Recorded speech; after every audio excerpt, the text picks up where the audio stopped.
안녕하세요. 과학으로 보는 세상 C. 알면 할수록 신기하고 즐거운 과학 이야기와 함께합니다. 창현 씨, 북극 하면은 뭐가 떠오르세요? 북극이요? 저는 귀여운 북극곰하고 또 신비로운 오로라 이런 것들이 막 생각나네요. 지호 아나운서는 남극 하면은 뭐가 저 떠오르세요? 북극 아니고 남극인가요? 네. 남극 하면 저도 뭐 하얀 눈 떠오르고요. 그리고 북극은 곰이었지만 여기는 펭귄 생각이 그렇죠. 납니다. 그리고 무엇보다도 최근에 남극의 기온이 높아지면서 만년설이 좀 녹고 있다는 소식을 들어서 좀 안타깝기도 하네요. 아니 오늘 남극과 북극에 대해서 물어보시는 거 보니 오늘은 극지로 떠난 여행인가요? 맞습니다. 한번 보실까요? 오늘은 저 멀리 떨어진 곳, 누구나 관심 있어 하지만 가보기 어려운 그곳으로 떠나보겠습니다. 세상의 끝, 극지로 함께 가보시죠.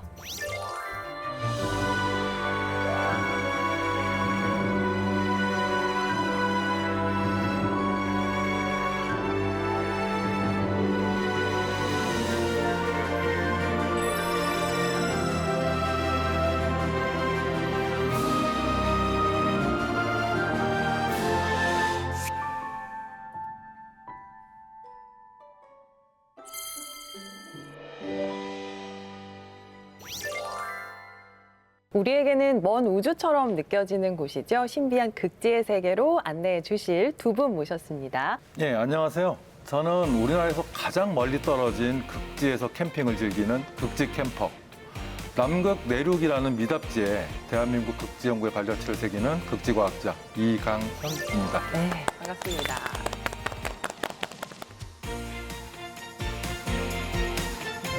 저는 세상의 끝 극지 바다에서 미래를 준비하는 그리고 매년 북극곰과 안부 인사를 나누는 극지 해양학자 양은진입니다. 와.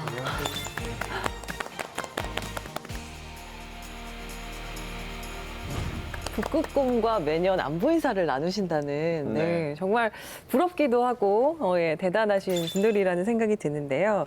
남극, 북극 그리고 극지 우리가 평소에 많이 좀 듣는 말들이지만 정확히 어디서부터 어디까지인지는 잘 모르거든요. 우선 남극이라는 지역의 정의는 우리가 보통 이제 지구본을 보시면은 그 밑에 보통 이제 잘 안 보이실 텐데 어쨌든 지구본 밑에 그려져 있는 그 대륙 그리고 그 주변으로 그 겨울철에 바다가 얼어붙는 지역까지를 저희가 이제 남극이라고 보통 부르고 대략 남이 64도 이남의 지역을 남극이라고 부릅니다.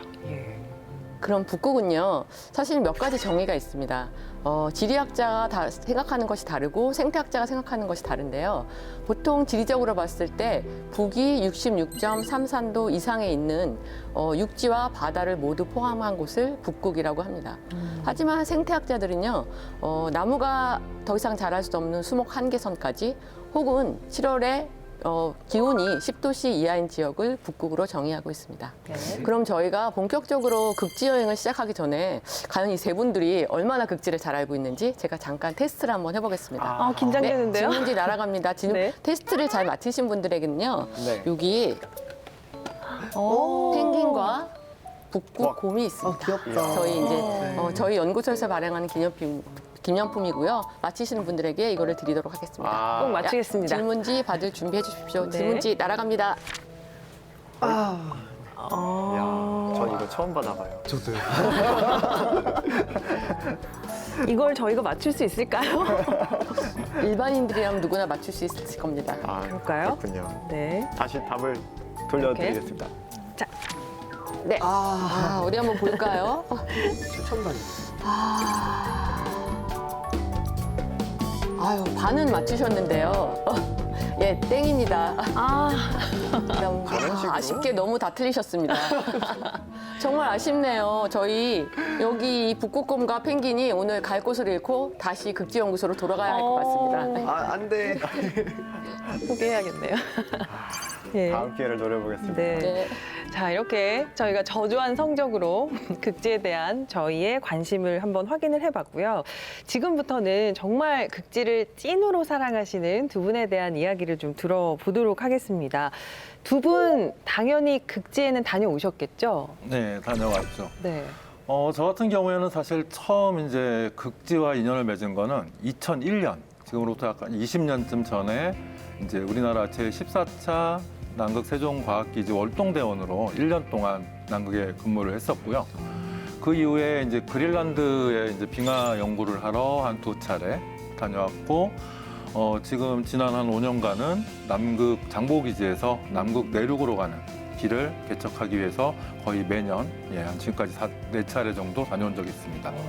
그리고 사실 극지는 아니지만 또 빙하 연구를 위해서 에베레스트 산도 다녀온 경험이 있습니다. 저는 주로 극지 해양학자이기 때문에요. 아라온을 타고 많이 연구를 했었고요. 그 이전엔 저희가 이제 나른나라배를 좀 얻어 타고 다녔고요. 자랑스럽게 아라온이 건조된 이유는 이제 아라온을 타고 저희가 북극 연구나 남극 연구를 수행을 합니다. 과학기지 그리고 아라오고 최빙선에서의 그 일상도 좀 굉장히 궁금해요. 굉장히 특별한 일들이 많이 생길 것 같다는 느낌이 들거든요. 아라온도 사실은 움직여 다니는 실험실 혹은 움직여 다니는 극지연구소 그 안에 사실은 모든 것들이 다 있어요. 그래서 뭐 침실은 기본이고요. 연구실, 실험실, 그리고 식당, 그 헬스장, 그다음 탁구장, 심지어 사우나장도 있고 의료실도 있습니다.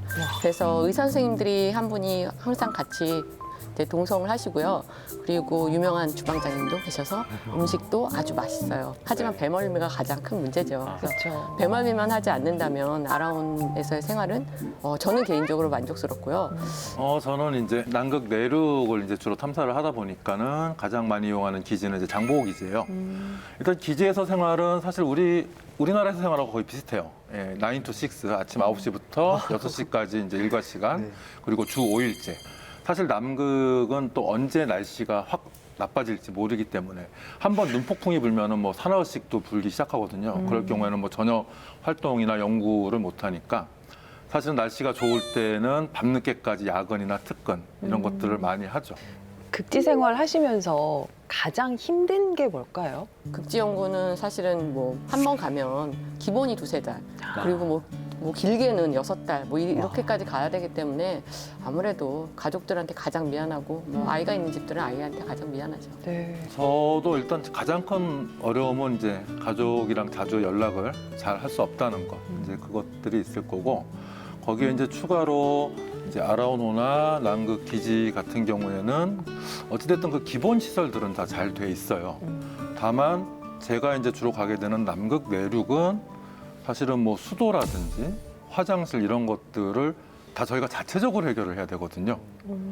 눈이나 얼음을 물통에 넣고 녹여서? 그 눈과 얼음을 녹여서 저희가 만들어야 되고 그러다 보니까 뭐 매일매일 샤워하는 건 정말 꿈도 못 꾸고 일주일에 한 번 정도 그것도 저희가 샤워를 하고 나면 자기가 쓴 물만큼 또 자기가 눈 채워넣어야 되고 그러다 보면 뭐 샤워하고 나오자마자 눈 퍼놓으면 또 다시 땀범벅 되고 이런 네. 기본 시설, 기본 생활부터가 저희가 다 자체적으로 준비를 해야 된다는 이 사실이 조금 힘든 점으로 생각이 듭니다. 두 분의 이야기를 들어보니까요. 남극과 북극이 다른 것 같으면서도 또 비슷한 점이 참 많은 것 같거든요. 과연 두 곳이 어떻게 다르고 또 각각 어떤 특징이 있는지 자세히 좀 알아보면 좋을 것 같습니다. 틈새 강연 좀 부탁드릴게요.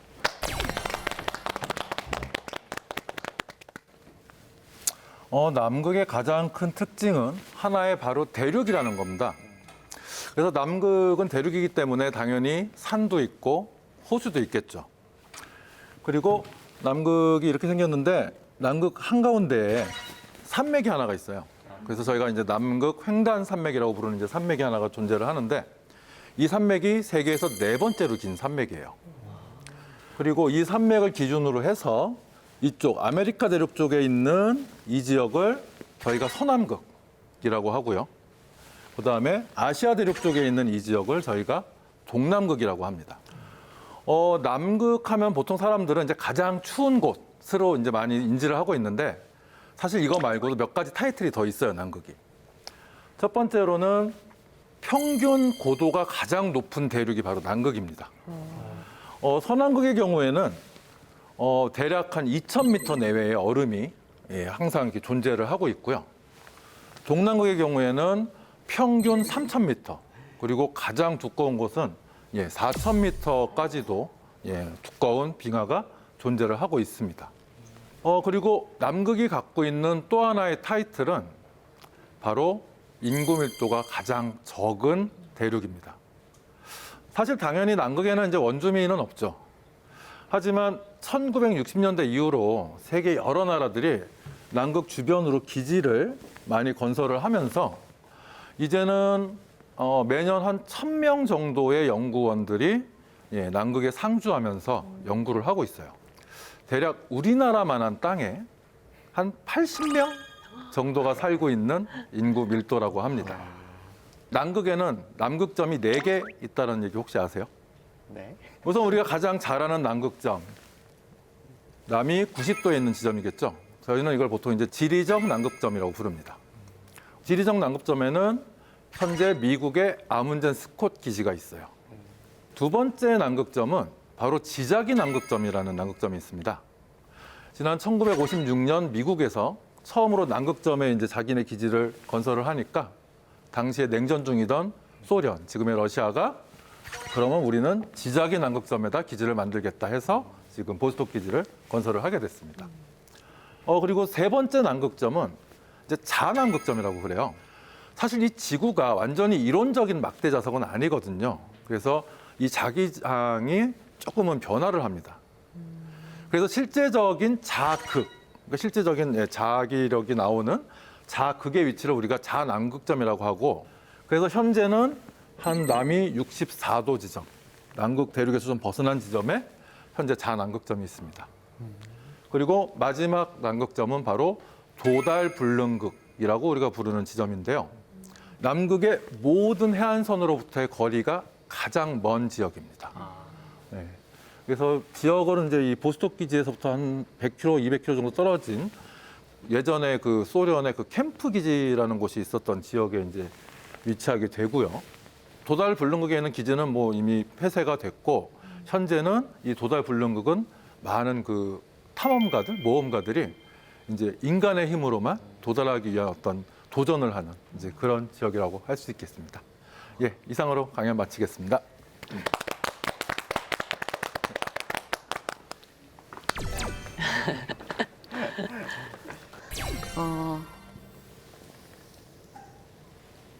사실은 이게 지구예요. 지구고 제가 북극을 거는 설명하기 위해서 이제 적도를 일부러 이 밑에 냈습니다. 이게 적도입니다. 이렇게 되어 있고요. 우리나라가 이쯤 있습니다. 우리나라는 한 36도 정도 되죠. 그리고 여기에는 러시아, 유럽, 그리고 유럽, 캐나다, 미국의 알라스카가 이 북극권에는 존재하고 있고요. 그리고 여기에는요, 얼음덩어리 땅 그린란드가 있습니다.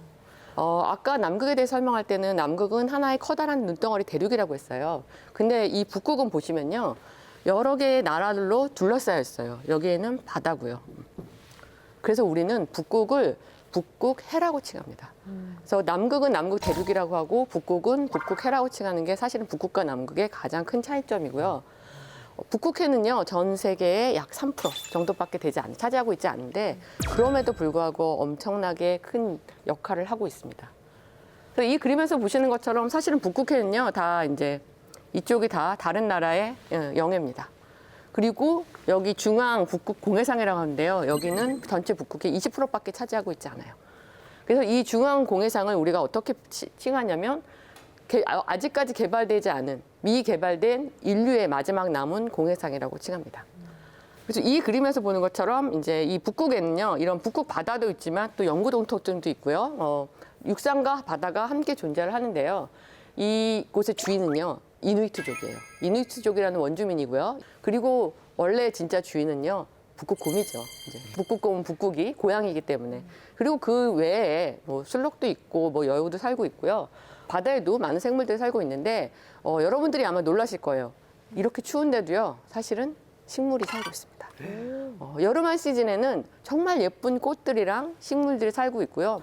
그리고 북극은요, 이게 바다로 되어 있기 때문에 그 남극 대륙과 비교해서 온도가 상대적으로 약간 높아요. 왜냐하면 바다에 위치해 있기 때문에. 그것이 사실 남극과 북극의 또 다른 차이점 중에 하나고요. 또 북극은 여기 8개의 나라들로 구성되어 있어요. 그래서 북극은 이들이 주인이에요. 주인이기 때문에 이 8개의 나라들이 이제 북극을 보호하고 그리고 북극계의 현안 문제를 해결하고 북극의 항공보호를 하기 위해서 북극이사회라는 조직을 만들었어요. 그 외에 북극권에 사는 다른 나라들이 그럼 우리도 북극의 어떤 결정과 정보를 얻고 싶다. 그래서 북극이사에서 옵서버라는 것을 만들었습니다.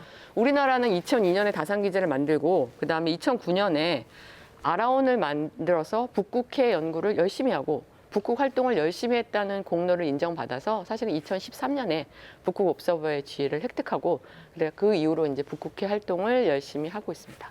이렇게 남극과 북극 떨어진 거리만큼이나 특성도 많이 다른 것 같아요. 점점 더 궁금해지고 있습니다. 네. 그러면 하나씩 더 이야기를 나눠보면 좋겠는데요. 말씀해 주시긴 하셨지만 일단 기후가 궁금하거든요. 남극과 북극 얼마나 추운가요? 남극과 북극 중에서는 이제 아무래도 수천 미터의 이제 빙하가 덮여 있는 남극이 일반적으로 더 추운 상황이고요. 그 남극 내륙에 있는 이제 러시아의 보스톡 기지라는 곳에서는 지구상에서 관측된 가장 낮은 온도, 약 영하 89.2도라는 기록이 지난 1983년에 그 기지에서 관측되기도 했었습니다. 와. 정말 춥군요. 상상이 안 가네. 북극은 꽃도 피고 한다고 해서 조금 나은 상황인가요? 어떤가요? 그렇죠. 남극보다는 평균 기온이 더 높고요. 그리고 이제 최저 기록도 동토에서 마이너스 70도 정도를 기록한 것이 사실은 최고 최저 기온을 기록했고요. 많이 따뜻하네요. 예, 그리고 여름에는 사실은 5도, 6도, 7도까지도 가서 네. 여름에 야외에서 활동하기에는 그렇게 어려움은 없고요. 특히 저희는 이제 저같이 아라온을 타고 다니는 사람들은요, 배 안은 엄청 따뜻하거든요. 그래서 사실은 아이러니하게 배 안에서는 반팔을 입고 있다가 갑판에 나가서 일을 할 땐 또 막 끼어 입고 이제 나가서 일을 하기도 해요. 그 극지에 사는 동물 하면요. 북극은 흰 곰 떠올리고 또 남극하면 펭귄인데 동물 실제로 만나본 적 있으세요, 두 분? 예, 저는 당연히 이제 기지에 가면 시도 때도 없이 이제 길 잃은 펭귄들이 기지를 많이 와요. 그리고 또 이제 펭귄하고는 좀 특별한 경험이 있었던 게 제가 처음 이제 남극 세종 기지를 갔었던 2001년 당시에 펭귄 연구를 하는 박사님을 도와서 그런 연구를 한 적이 있었는데 얘네들이 작아 보여도 야생 동물이다 보니까 엄청 사납거든요. 펭귄이 다 나와요. 예, 그래서 포획을 하면은 막 계속 부리로 쪼고 날개로 이렇게 때리고 그럽니다. 그래서 그때 이제 연구 도와드리면서 좀 고생했던 그런 기억도 있습니다. 와, 재밌네요. 야생동물이었죠. 참. 맞아요. 북극 연구의 가장 큰 변수는 바로 북극곰이에요. 사실은 저희가 보기엔 되게 귀엽게 생겼잖아요. 네. 흰 털에 귀엽게 생겼지만 실제로 만나면 좀 공포스럽죠. 그래서 어느 날 이제 연구를 끝나고 방으로 제가 들어갔는데 들어가서 눕자마자 선장님이 막 전화를 해서 큰일 났다. 이멀전시다고 연락이 오신 거예요. 그래서 막 달려 올라갔더니 곰이 아라온 바로 옆까지 와서 어슬렁어슬렁 거리는 거예요. 걔가 올라올 수 있는 상황이었어요? 네, 아라온이 선체가 좀 낮거든요. 7m밖에 안 돼서 거기 해빙에 딱 붙여놓으니까 굉장히 낮은 거예요. 그래서 안 되겠다 그래서 갈 줄 알았는데 안 가는 거죠. 그래서 일단 그 배에 있는 선실을 다 문이나 문 다 닫았어요. 우리가 영화에서 보듯이 혹시 나타나서 문을 열고 들어올까 봐 네네. 다 닫아서 이제 북극곰을 지켜보고 있는데 안 가는 거예요. 그래서 북극곰은 보통 우리가 소리에 약해요. 백고동 소리를 울렸더니 도망가는 척하다가 또 서고 도망가는 척하다 또 서더라고요. 그래서 결국은 저쪽까지 갔는데 안 도망가는 거예요. 그래서 북극곰이랑 거의 24시간을 대치하다가 우리가 졌다. 그리고 이제 우리가 떠났어요.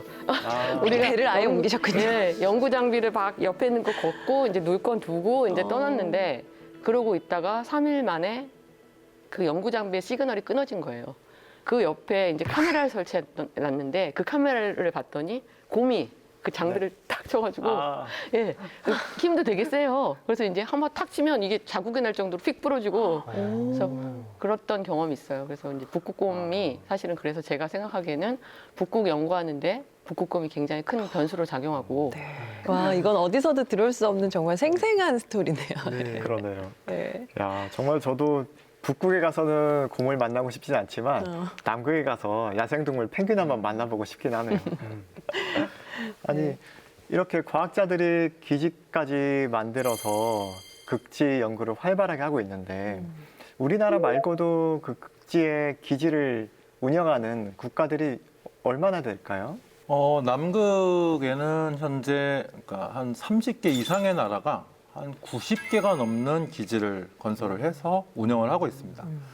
그런데 이제 이 90개 기지 중에서 거의 대부분의 기지가 어쨌든 보급이랑 인원 수송이라는 문제 때문에 해안가에 위치를 하고 있어요.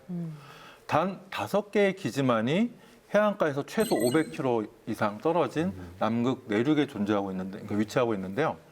미국, 러시아, 중국, 일본, 그리고 프랑스와 이탈리아 등의 이런 선진국들이 네. 이런 내륙에 기지를 운영을 하고 있습니다. 이렇게 말씀하신 대로 선진국들이 앞다퉈서 극지의 연구에 관심을 쏟고 있는데 그 이유, 주된 이유가 뭘까요? 북극의 경우는요, 북극뿐만 아니라 극지에는요, 엄청나게 많은 지하 자원들이 매장되어 있어요. 남극 같은 경우는요, 남극 조약으로 묶여 있기 때문에 주인이 없어요.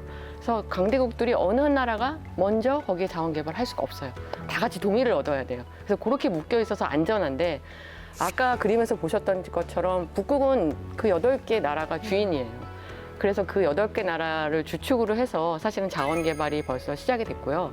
우리가 이렇게 북극해 연구를 열심히 하고 북극 활동을 하는 이유는요, 나중에 그 자원 배분에 대한 지분을 확보하고자 아니면 동등한 자격을 얻으려고 이제 북극해 연구를 열심히 해서 자원의 정보를 저희가 선점하려고 이제 많이 노력을 하고 있고요. 또 다른 이유 중에 하나는 바로 북극 항로예요. 굉장히 생소한 단어일 수 있을 거예요. 네. 북극에 길이 있다고? 북극의 온난화가 지속되면서 북극의 해빙이 사라지면서 얼음길이 열리게 된 거예요.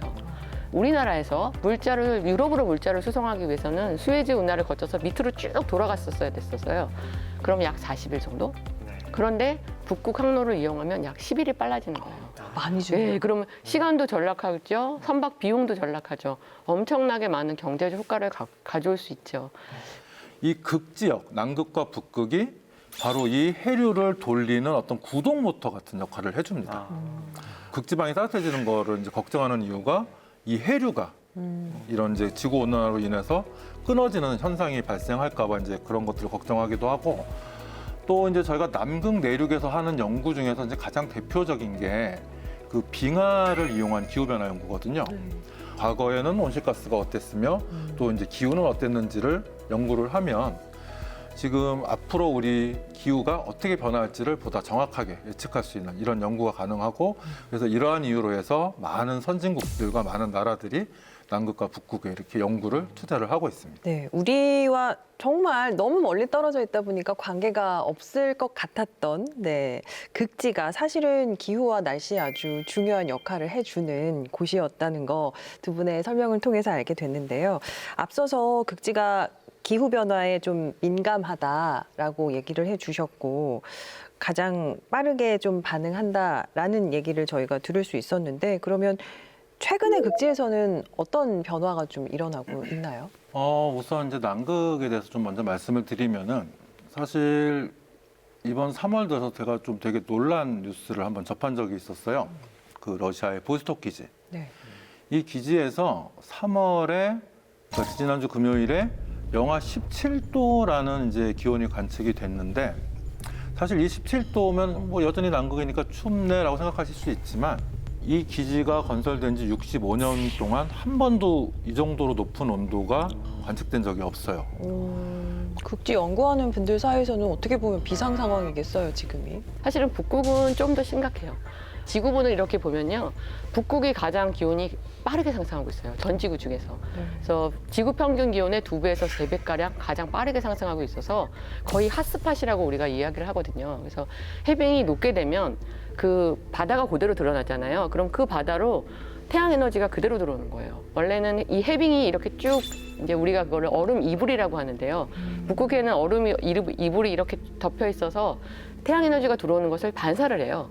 그래서 다시 지구로 돌려보내는데 얼음이 사라지니까 그대로 바다가 드러나면서 거기로 태양 에너지가 흡수가 되겠죠. 그래서 더 온도가. 그러면 바다의 온도가 올라가고 올라간 바닷물이 열과 수증기를 다시 대기로 내보내고 그럼 대기가 다시 더워지고 그것이 해빙을 녹이고 네. 우리가 이거를 이제 기후 대먹임 효과라고 하는데요. 그런 것들이 지속적으로 일어나면서 사실은 북극의 온난화가 지속적으로 증폭이 되고 있고요. 지금 이 남극과 북극, 이 극지가 굉장히 빠르게 변화하고 있는 상황인 것 같아요.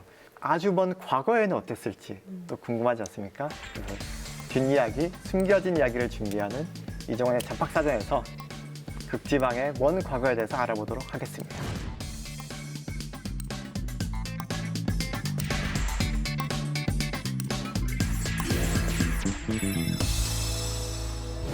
지구의 타임캡슐이라고 하는 별명을 붙일 수가 있겠어요. 극지에 대해서요. 극지의 얼음을 빙하라고 하잖아요. 네. 이 빙하를 조사하기 위해서 길게 구멍을 뚫고 내려가는 작업을 하는데 이 원통 모양의 얼음을 빙하 코어라고 합니다.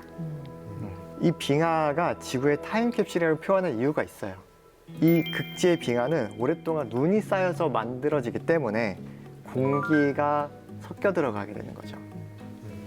그래서 눈과 공기가 섞여가지고 차곡차곡 쌓이면서 이 빙하 코어가 됐는데요. 이 공기는 과거에 눈이 쌓일 당시에 그 공기를 포함하고 있게 되는 거죠. 네. 그래서 이 빙하 코어를 조사하면 만들어질 당시의 대기 상태를 알 수가 있고 뭐 공기뿐만 아니라 온갖 종류의 물질들이 같이 섞여 들어가 있어서 그 농도 따라서 지구 환경이 어땠나 추측해 볼 수 있는 중요한 자료가 됩니다. 그래서 이 빙하 연구를 통해서 지구에 빙하기가 한두 번이 아니고 여러 번 있었다는 사실도 알게 되었고요. 그 말은 간빙기, 빙하기가 번갈아 있었다라는 사실을 알 수 있었고 온난화의 주범인 블랙카본 농도 변화도 조사를 하면 온난화가 언제부터 진행되고 있었는지 그런 것도 알 수 있게 되겠죠. 빙하를 연구하면 지구의 기후나 환경뿐만 아니라 과거 우주에 대해서도 알 수가 있습니다. 빙하 속에서 발견되는 이리듐, 백금 이런 성분들은 지구에서 나는 것들이 아니거든요. 대부분 우주에서 오는 유성에 섞여 들어오는 것들인데 빙하의 성분을 조사하면 해마다 지구에 얼마나 많은 유성이 떨어졌는지 추측할 수가 있겠죠. 그러네요. 네. 이렇게 지구는 물론 우주의 변화까지 기록하고 있는 타임캡슐 빙하. 이 빙하코에서 발견된 가장 오래된 얼음은 얼마 전의 얼음이었을까요?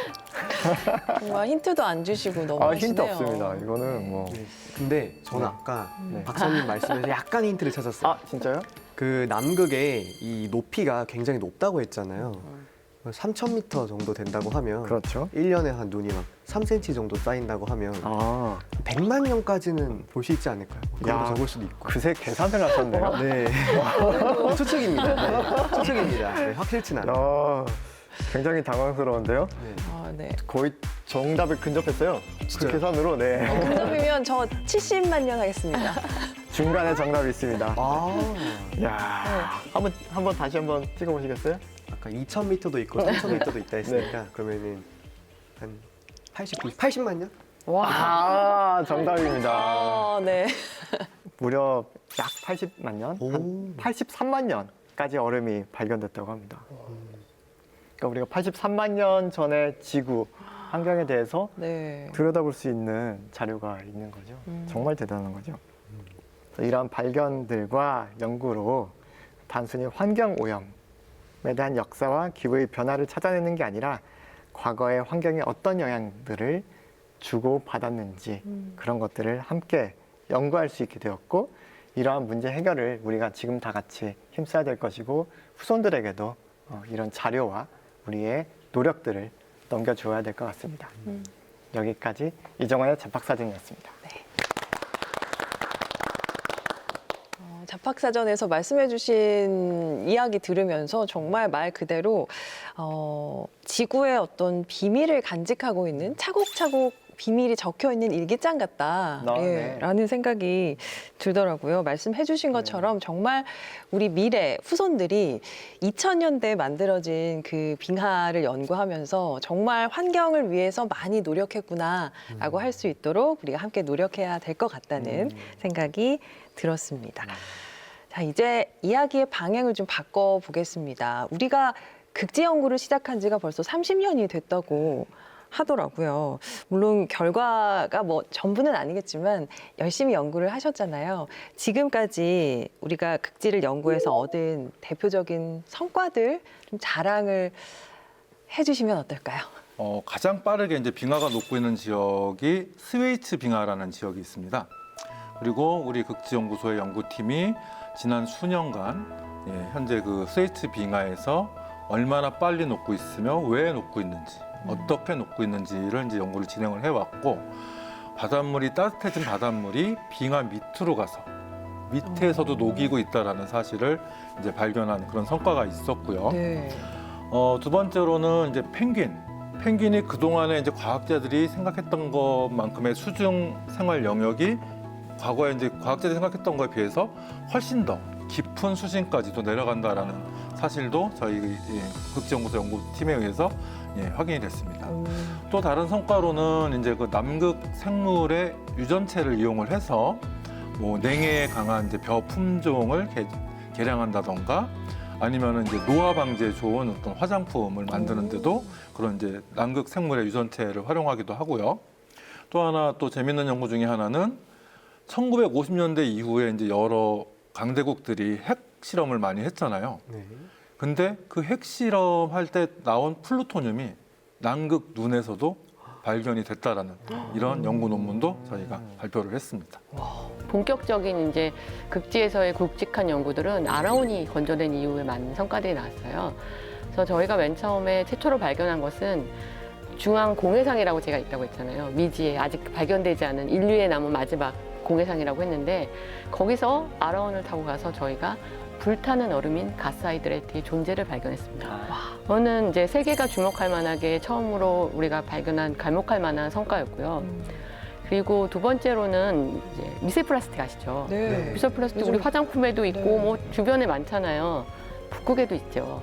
그런데 이제 많은 학자들이 그럼 북극까지 어떻게 미세 플라스틱이 눈을 통해서 왔다. 뭐 여러 가지 상황이 있었어요. 그런데 저희가 해빙 안에서 미세 플라스틱 존재를 확인한 거예요. 근데 북극해로 해류를 타고 들어온 미세 플라스틱을 해빙이 잡아챘다가 다시 녹으면 다시 북극해로 풀어놓는 거죠. 그래서 북극해 미세 플라스틱의 분포는 결국은 이 해빙, 계절 해빙이 영향을 끼치는 것이 아니냐. 그래서 결국 미세 플라스틱의 해빙이 중요한 역할을 한다라는 성과들을 보고했고요. 마지막으로 정말 자랑스러운 성과인데요. 결국은 북극이 전지구 기후를 조정하는 이유는 바로 그 북극의 해빙 때문이거든요. 그런데 이 북극의 해빙이 우리나라와 그리고 동아시아를 포함한 중위도권의 기후와 기상에 엄청나게 큰 영향을 미친다는 사실을 저희 연구소에서 2014년에 이제 발표를 해서요. 세계 학자들을 놀라게 했습니다.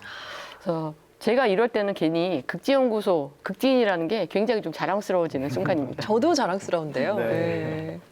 남극 대륙의 길이 1740km의 코리안 루트가 오. 열렸다고 해서 큰 화제가 되었다고 해요. 이 남극 대륙에 생긴 이 길이 어떤 의미가 있는 것인지 좀 근데 앞서도 말씀드렸지만은 그 남극 내륙에는 오직 5개만의 기지밖에는 없다고 말씀을 드렸잖아요.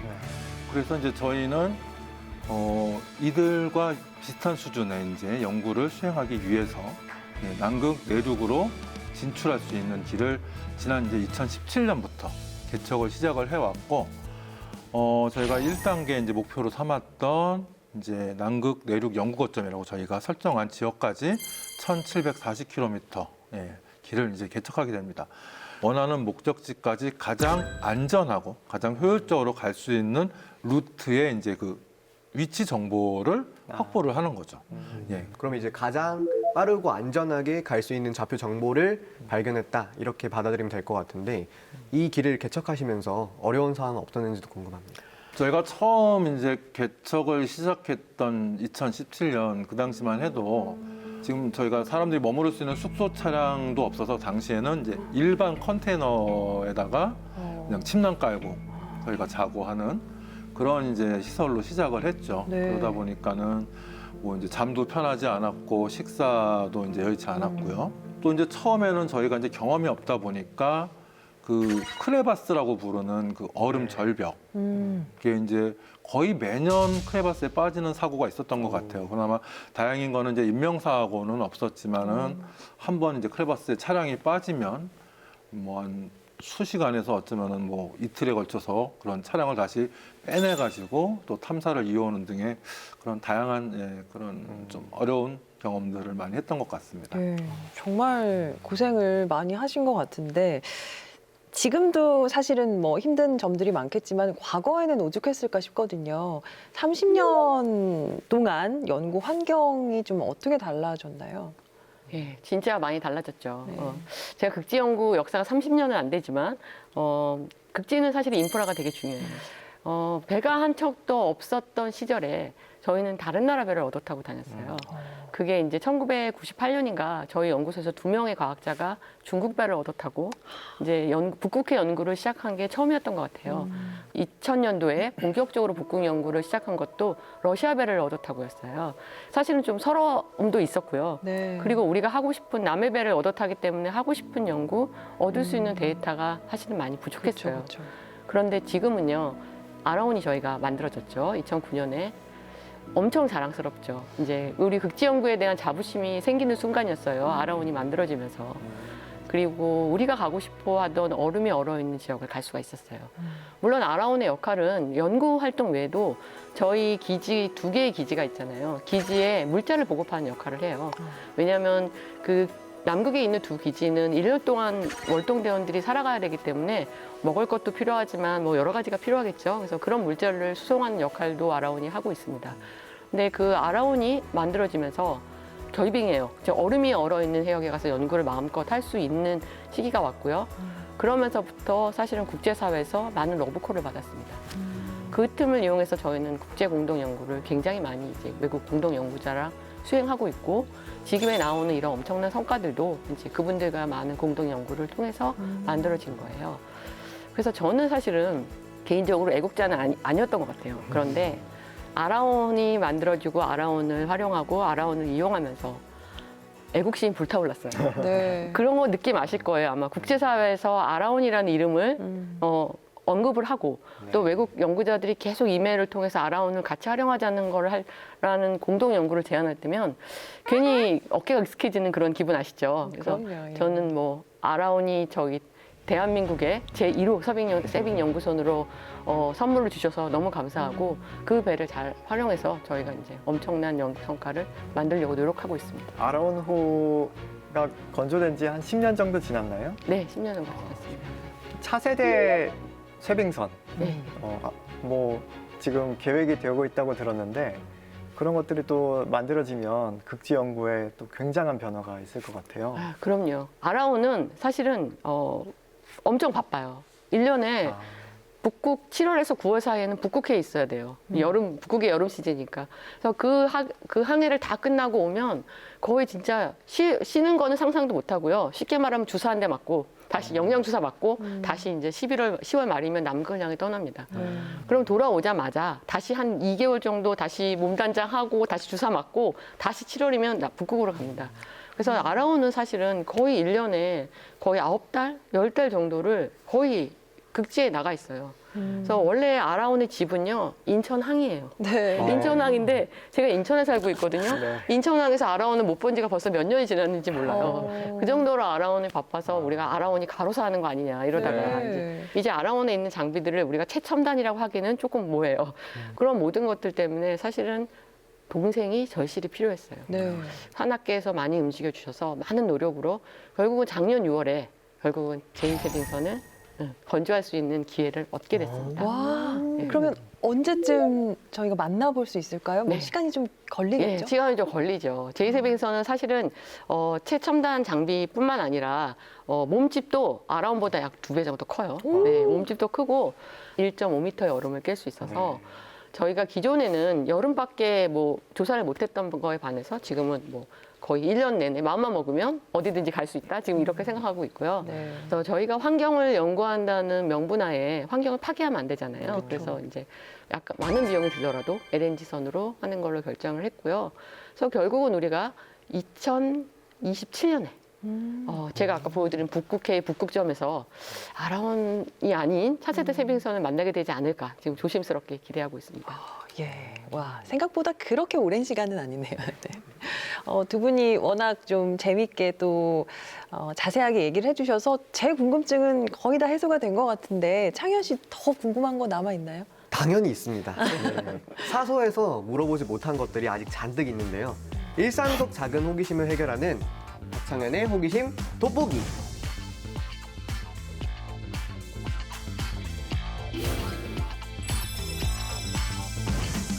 네. 오늘의 첫 번째 호기심 이모 저모. 하루 24시간을 생각해 보면 크게 낮과 밤으로 나눌 수가 있잖아요.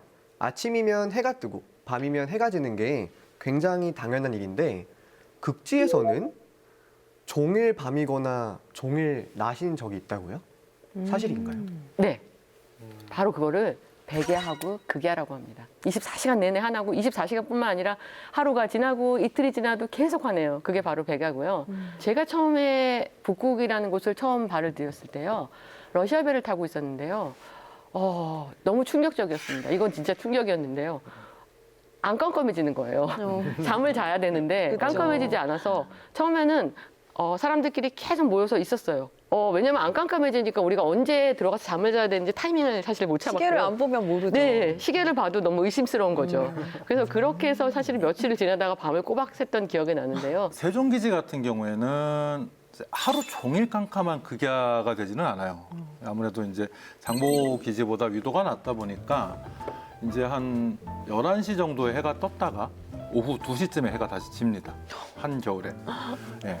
그러다 보니까는 이제 그 겨울 기간 동안 대원들이 햇빛을 많이 못 보니까 아무래도 이제 무기력해지거나 이제 좀 이렇게 침울해지기가 쉬워서 그때 이제 저희 기지에서는 뭐 남극 대학이라고 해서 사실 이제 기지에는 연구원들만 있는 게 아니라 다양한 뭐 중장비 모시는 사람들 분들이나 요리사 아니면은 뭐 이제 전기 기술자나 이런 다양한 분야의 이제 기술자들이 모여 있다 보니까 각각 자기의 주특기들을 이제 다른 대원들한테 알려주는 어떤 이 남극 대학이라고 저희는 이제 불렀었는데 네.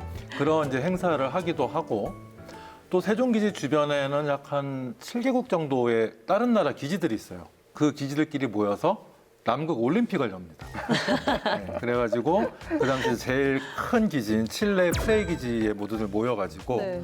예, 같이 이제 진짜 올림픽처럼 국가별 이제 시합을 하는 거죠. 박사님도 출전하셨어요? 네, 저도 그때 한번 유일하게 국가대표를 한번 달아봤습니다. 어떤 종목 하셨어요? 이게 사실은 사람이 많지 않다 보니까 한 사람이 이제 올라운드 플레이어로 해서 뭐 배구도 뛰고 축구도 뛰고 예, 탁구도 치고 이렇게 했어야 되는 상황이죠. 네. 재밌네요. 네, 그랬던 경험이 있습니다. 네네. 그럼 두 번째로 가겠습니다. 두 번째, 극지의 이모, 저모. 남극 하면 눈이 쌓이고 귀여운 펭귄이 걸어 다니는 모습이 아주 눈에 선한데요. 그런데 이런 남극이 과거에는 열대우림이었다는 사실, 정말인가요? 예, 사실 이제 남극에 얼음이 쌓이기 시작한 거는 지금으로부터 한 4,500만 년 전이라고 얘기를 하고 있어요. 그래서 그 이전까지만 하더라도 특히 이제 뭐 공룡이 살던 이런 중생대 수천만 년 이 시절에는 남극의 위치도 지구의 가장 남쪽이 아니었고 또한 다양한 이제 아열대 식물들이 그 대륙에서 이제 많이 자라났다라는 것들이 현재 남극에서 발견되는 화석으로 지금 저희가 확인을 할 수가 있습니다. 근데 사실은 반대로 지구 적도 주변에 얼음이 가득했던 적도 있었어요. 오, 진짜요? 네, 그 눈덩이 지구라고 하거든요. 그러니까 지금의 지구를 상상하시면 전혀 다른 세계인 거죠. 네. 그런 상상력들 상상해보는 시간도 굉장히 재미있을 것 같습니다. 네. 세 번째, 극지의 이모, 저모. 네, 마지막 호기심인데요. 남극에는 태양계의 탄생과 진화의 비밀을 푸는 아주 어마어마한 보물이 있다던데요. 사실인가요? 예, 그렇습니다. 남극에 사는 이제 연구 중에서 또 대표적인 연구가 바로 운석에 대한 연구예요. 그리고 남극이 갖고 있는 그 보물이 바로 운석이라고 할 수 있겠죠. 사실은 근데 운석이 남극에만 유달리 뭐 많이 떨어진다거나 하지는 않습니다. 전 지구적으로 거의 비슷하게 떨어지는데 남극이 운석을 발견하기가 좋죠. 남극은 하얀 빙원 안에 위에 갑자기 검은 돌멩이가 하나 딱 있거든요. 네. 그래서 지금 전 지구상에서 발견된 운석의 상당 부분이 지금 남극에서 발견된 운석들이고요. 이 운석들은 이제 태양계가 처음 만들어지던 물질 조성을 그대로 갖고 우주를 떠돌다가 지구로 떨어진 것이기 때문에 우리가 태양계가 처음에 만들어질 때 어떠한 과정을 거쳐서 만들어졌는지를 알 수 있는 아주 귀중한 연구 실험이라고 할 수 있겠습니다. 박사님 말을 듣다 보니까 저는 이런 노래가 생각이 나요. 빙하 타고 내려와. 남극이 고향이라고 밝힌 둘리가 빙하가 아닌 빙붕을 이제 타고 왔잖아요. 이런 둘리도 나중에 볼 수 있지 않을까. 그런 날이 오길 바라면서 오늘의 호기심 돋보기 마치도록 하겠습니다. 네, 저희가 지금까지 지구 기후 시스템의 중심이자 또 인류의 유용한 자원을 품고 있는 극지에 대한 이야기를 나눠봤습니다. 자, 마지막으로 두 분 정말 열심히 설명해 주셨지만 그래도 못다한 이야기가 있으실 것 같아요. 마지막으로 좀 남겨주신다면요. 극지를 매년 방문하는 이유는 아마도 극지에서 발견한 작은 퍼즐 조각들이 언젠가는 인류를 위해서 기여할 수도 있다라는 그런 믿음을 갖고 저희가 오늘도 극지를 향해 가고 있고요. 여러분들이 사실은 극지에 대한 작은 관심들이 우리 극지 연구가 전 세계에서 1등으로 올랐을 수 있는 그런 밑거름이 될 수 있을 것이라고 생각하고요. 여러분들의 극지에 대한 많은 관심과 조언 부탁드립니다. 예, 감사합니다. 네. 사실 저희가 지금 우리 극지연구소에서 활용하고 있는 많은 이제 연구 장비들, 각 기지나 아라온호들, 이 모든 장비들은 사실은 이제 국민분들의 세금으로 만들어진 이제 장비들이거든요. 따라서 저는 지금 극지연구소에서 하고 있는 이 극지연구는 우리 극지연구소만이 하는 것이 아니라 대한민국 국민이 모두 함께하는 연구라고 생각을 합니다. 그리고 이렇게 대한민국 국민 여러분들께서 성원해 주시는 만큼 저희가 좀 더 극지에서 열심히 땀을 흘리며 노력하겠다는 말씀 드리도록 하겠습니다. 네, 감사합니다. 두 분이 있어서 아주 든든합니다. 예. 마지막으로 이 선물을 제가 그냥 가져가야 될까요? 제가 두 분의 말씀을 듣고 한번 한 줄 정리를 준비를 해봤는데 네. 혹시 마음에 드시면 제가 한번 탐내 보도록 하겠습니다. 화이팅! 극지는 오랜 세월의 신비를 간직한 지구 행성의 바닥과 천장이다. 남극은 한 2000m, 3000m 얼음이 두껍게 쌓여 있잖아요. 지구를 떠받들어주는 바닥처럼 느껴졌고요. 아까 박사님 그려주신 저 그림을 보니까 다락방 천장에 열려있는 창문 같은 느낌이 들었어요. 그래서 그 창문을 통해서 우리가 우주를 경험할 수 있게 해주는 뭔가 뚫린 그런 천장 같은 느낌이 들어서 그렇게 정리를 해봤습니다. 좋은데요? 어떻게 와. 가져가실 수 있을까요? 한줄 정리 아주 잘해주셨습니다. 예, 이거 선물 드리도록 하겠습니다. 와, 전달해드리겠습니다. 탐내지 않고 예, 와. 알겠습니다. 예. 얼음이 없는 극지는 상상하고 싶지 않습니다. 남극과 북극이 우리에게는 언제까지나 눈과 얼음이 지배하는 그런 신비로운 흰 세상으로 기억됐으면 좋겠습니다. 오늘 저희가 준비한 시간은 여기까지고요. 일상에서 과학이 더 친근해지길 바라면서 다음 시간에 더 즐겁고 유익한 이야기 들고 찾아오겠습니다. 과학으로 보는 세상, 시